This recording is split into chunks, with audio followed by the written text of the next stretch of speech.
लेकिन ठीक है, अनिल गोयल जी से ये सवाल ले लेता हूं। अनिल जी, ये क्या इशारा कर रहा है? ये इशारा कर रहा है कि भारतीय जनता पार्टी सत्ता में आ रही है। ममता दीदी जा रही हैं, 4 मई को ममता दीदी की विदाई। ये इस बात का है, जैसे अभी आपने ही दिखाया है कि 2011 में और 2006 में अगर 81.97 वोटिंग पड़ी थी और 2011 में 85.55 वोटिंग पड़ी है, तो सत्ता बदली है। इसी तरीके से पिछली बार ज्यादा बहुत बम्पर वोटिंग हुई है, सत्ता बदली। लोकसभा जैसे कि अभी संदीप दीक्षित जी ने कहा था कि सीधी टक्कर बीजेपी और टीएमसी में है। जहां सीधी टक्कर होती है वहां निश्चित तौर पर टीएमसी को हारना है, बीजेपी को जीतना है। आपने लोकसभा चुनाव में भी देखा होगा कि लोकसभा चुनाव में भी लगभग सीधी टक्कर थी, तो बीजेपी जीती है और टीएमसी हारी। और सही मायनों में टीएमसी खेला होवे, हम कहें विकास होवे, टीएमसी का गुंडागर्दी होवे, हम कहें में कानून का राज होवे। तो ये क्या है, जनता को ने चुनाव, ये भारतीय जनता पार्टी के नेतृत्व में जनता ने चुनाव लड़ा है। जनता ने भारतीय जनता पार्टी को विकल्प के रूप में देखा है, और जनता ने टीएमसी का भी शासन देख लिया, जनता ने वामपंथियों का भी शासन किया, जनता ने कांग्रेस का भी शासन देख लिया। और जो बंगाल, जो अग्रणी राज्य था, जो बंगाल विकसित राज्य था, धीरे धीरे बीमारू राज्य में तब्दील हो गया। तो निश्चित तौर पर जनता परिवर्तन चाहती है, और उस परिवर्तन में उसको उम्मीद है भारतीय जनता पार्टी से, और उस उम्मीद पर भारतीय जनता पार्टी खरी उतरेगी। और जनता ने परिवर्तन के लिए वोट दिया है। ठीक है सर, एक रिएक्शन अनिल गोयल जी। आशीष, हाँ आशीष जी, हाँ आशीष जी, मैं नंबर 1 तो हमारे कांग्रेस के भाई बोल रहे थे, मुझको लग रहा था कि ये टीएमसी के प्रवक्ता बन गए हैं कांग्रेस के प्रवक्ता के लिए। दूसरा, आज ये बड़ा लंबा चौड़ा बोल रहे थे, कांग्रेस वहां पर सत्ता में थी और आज कांग्रेस वहां 0 पर है, उसका एक भी विधायक वहां नहीं है। इनका क्या है बंगाल के अंदर, ये दुनिया भर के जो बात कर रहे थे कि जो बिल्कुल 0 पर खड़े हैं, जिनकी बंगाल की जनता ने जिनके कुशासन को उखाड़ के फेंक दिया है। और ममता के कुशासन के बारे में खुद राहुल गांधी का कल स्टेटमेंट आ गया है कि ममता दीदी अगर अच्छा शासन करती, मुस्लिमों का ध्रुवीकरण नहीं करती, तो परिणाम कुछ और होते। यानी इनके नेता ये मान रहे हैं कि पश्चिम बंगाल में ममता का कुशासन है। इनके नेता ये मान रहे हैं कि हमसे ढंग से सत्ता पर नहीं कर पाए, इसलिए वहां पर 0 हैं।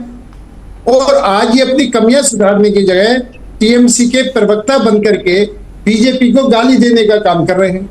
अभी तक तो हमको यही पता था कि झाल बूढ़ी खा करके टीएमसी को मिर्ची लगी है, लेकिन अब तो कांग्रेस को मिर्ची लगने लगी, क्योंकि ये दोनों इनके गठबंधन के साथ ही हैं।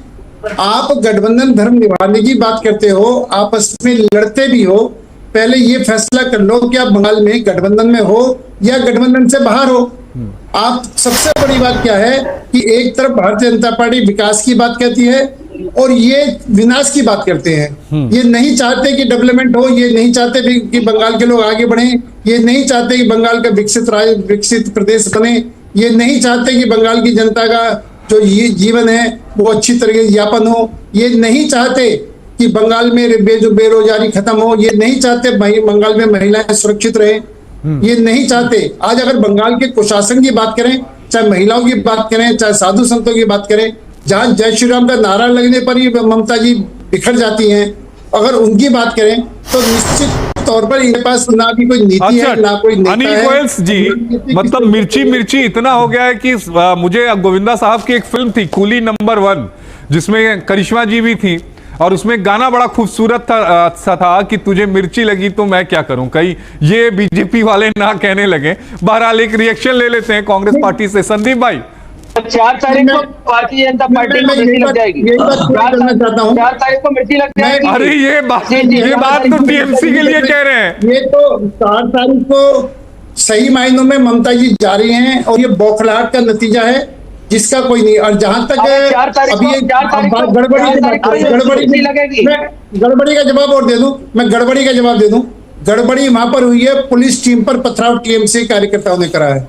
गड़बड़ी वहां पर हुई है, बीजेपी के प्रत्याशियों के ऊपर इन्होंने अटैक करा है। गड़बड़ी को ये हुमायूं कबीर के ऊपर टीएमसी ने हमला करा है, बीजेपी के नेताओं पर हमला करा है, कार्यकर्ता गुंडागर्दी इस कदर हो चुकी है कि चाहे वो बीजेपी कार्यकर्ता हो, चाहे पुलिस अधिकारी हो, चाहे चुनाव अधिकारी हो, चाहे वो हुमायूं कबीर हो, सब पर मिलकर के अटैक करके ये प्राकेर हमें सत्ता चाहिए और इसके लिए झूठे सच्चे आरोप लगा करके अपनी बात को सिद्ध करना चाहते हैं। तो निश्चित तौर पर 1000 करोड़ रुपए क्यों दिए? स्मित भाई, जनता देख रही है, जनता गुंडागर्दी से विदाई चाहती है। ठीक है, एक बार संदीप भाई का भी रिएक्शन ले लेते हैं। जनता निश्चित तौर पर और आज ठीक है संदीप भाई एक बार आप भी बोल लीजिए। संदीप त्रिपाठी जी, फिर संदीप चौधरी के पास आऊंगा। सरकार से छुटकारा चाहती हैं क्योंकि महिलाओं को हक दे रहे थे, इन्होंने महिलाओं को हक नहीं देने दिया। महिलाओं को हक देना चाहते थे, इन्होंने महिलाओं को हक नहीं देने दिया, ना इन्होंने दे दिया ना कांग्रेस ने देना दिया। तो आज इसका फल इनको मिल रहा है और मिलेगा। महिलाएं अपना हक लेकर रहेंगी और भारतीय जनता पार्टी महिलाओं को दिलाकर रहेगा। भारतीय जनता पार्टी महिलाओं को दिलाकर रहेगी और महिलाएं अपना हक लेकर रहेंगी। आप देखते रह जाएंगे, आपको तय करना पड़ेगा कि जो महिलाओं को हक मारेगा। अरे अनिल जी, संदीप जी को भी महिलाओं को मिलेगा। चुनाव वो भी लड़ रहे हैं, उनकी पार्टी भी लड़ रही है। हाँ बताइए। हमारे नेताओं को गाली आप देते हो। आप कांग्रेस प्रधानमंत्री को आतंकवादी कहती है। ये कांग्रेस का स्तर इतना गिर गया। मल्लिकार्जुन खड़गे आपके राष्ट्रीय अध्यक्ष राहुल गांधी हमारे मोदी जी को आतंकवादी कहते हैं। हम आतंकवादी खत्म करने में लगे हैं, हम नक्सलवादी खत्म करने। आप आतंकवादी, आपको यही नहीं पता किसको क्या कहना क्या नहीं कहना। सर मूर्खों से क्या? अरे स्टार्ट होने का मैंने किसने कहा आपको स्टार्ट होने भाई मेरे? लेकिन कम से कम आतंकवादी तो आपका बोले, हमसे खूब गाली दो। अरे खूब गाली दो, भाजपा के नेताओं को गाली दो ना।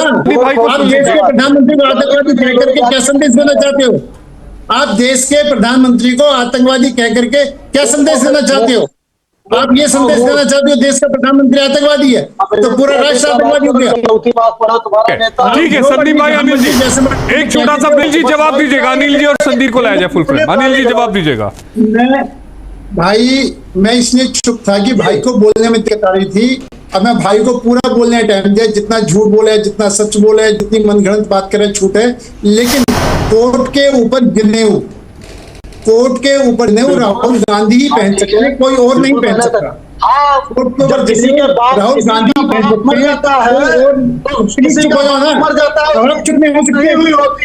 संदीप जी लेकिन मोदी जी हो सकता है कि बढ़ के सनातनी बनेंगे और उनकी माता जी तो बाल इस तरीके से आपके अंदर हमारे नेता में भी तमीज नहीं है। नहीं कर सकते, मोदी जी को नहीं आएगा। ये लेकिन फर्जी और अभी हमारी कमीज की क्या बात करियो? सनातन की बात करिएगा। किसने हमने कहा कि आपको कबीर को किसने खरीदा? वो टीएमसी ने खरीदा, उसने आरोप लगाए। बताइएगा सिटी कॉर्पोरेशन हुआ, पूरी दुनिया ने देखा। आप लोग विरोधी चाहते हो। असम में जाइएगा गाय खाइएगा, उत्तर प्रदेश में गाय को बताइएगा माता, फिर बिहार में कहिएगा मछली भात खाने पर सनातन का अपमान, और यहाँ मछली लेकर हाथ में बोलिएगा। जब आपको सुन रहा था, आप जितना बोल रहे थे मैं आपको सुन रहा था ना, जितना झूठ सच बोल रहे थे आपको सुन रहा था ना। तो आप झूठ की आदत डालनी चाहिए छोड़ दूंगा, या फिर आप झूठ बताइए छोड़ दूंगा। आपके जमानत पर यहाँ है, जहाँ चुनाव हुए आज भी जमानत पर यहाँ है।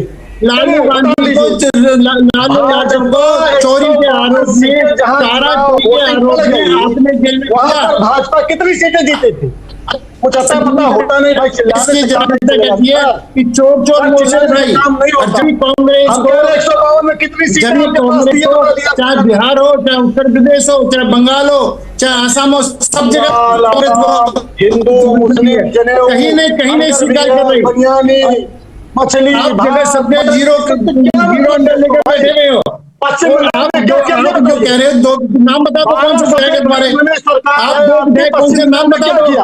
अभी कह रहे बंगाल में हमारे 2 विधायक हैं, नाम बता दो कौन से 2 विधायक हैं, हम भी देख लेते हैं। हम पूछ रहे कि 12 साल आप 2 विधायक का नाम बता दो ना। आप बंगाल में 2 विधायक का नाम बता दो, कौन से बंगाल में 2 विधायक हैं आपके? आप अगर नाम बता सकते हो नाम बता दो ना।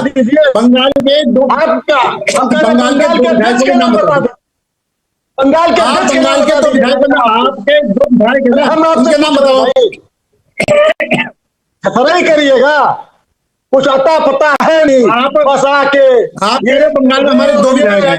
आप कह रहे हो बंगाल में दो विधायक हैं। आप मटन मछली, दोनों विधायकों अरे के भाई नाम बताओ। पश्चिम बंगाल में 12 अरे साल उनके में नाम क्या किया? बता दो भाई मेरे। ये बताइए। इतना बड़ा झूठ तो मत बोलो। पश्चिम बंगाल की और जनता ये चैनल जानना पे चाह रही है। झूठ बोल करके आप अपने विधायकों के नाम बता नहीं सकते हो। कह रहे हो हमारे बंगाल में दो विधायक हैं, बंगाल में क्या हम किया? कह रहे हैं आपके बिल्कुल है। बंगाल में 0 विधायक हैं। अगर- आप कह रहे हो 2 विधायक हैं। जो पार्टी सत्ता में थी, जो पार्टी बंगाल में राज करती थी, आज उसको 2 विधायक होने, वो भी झूठे 2 विधायक होने पर गर्व है। आपके तो झूठे विधायक होने देंगे, दोनों विधायकों के नाम नहीं बता सकते। अब बड़े गर्व के आप कह रहे हैं कि हमारे विधायक के नाम से पश्चिम बंगाल की जनता का कल्याण हो जाएगा क्या? आप बताइए कि पश्चिम बंगाल में 12 साल में केंद्र में रहते हुए हमने ये किया, बताइए आप। अरे विधायक के नाम से बहुत कुछ करा। उज्ज्वला योजना के तहत, बनधन योजना के तहत, मुद्रा योजना में तो महिलाओं को पूरा योगदान दिया है और हमने पूरे देश का विकास करा है। हम सबका साथ, सबका विकास, सबका विश्वास के साथ ठीक है। करते हैं। हम उसकी बात नहीं करते। आप ठीक है, अब समय की कमी है, फाइनल कमेंट शुरू करते हैं, नहीं तो जी 30 सेकेंड फाइनल कमेंट सर।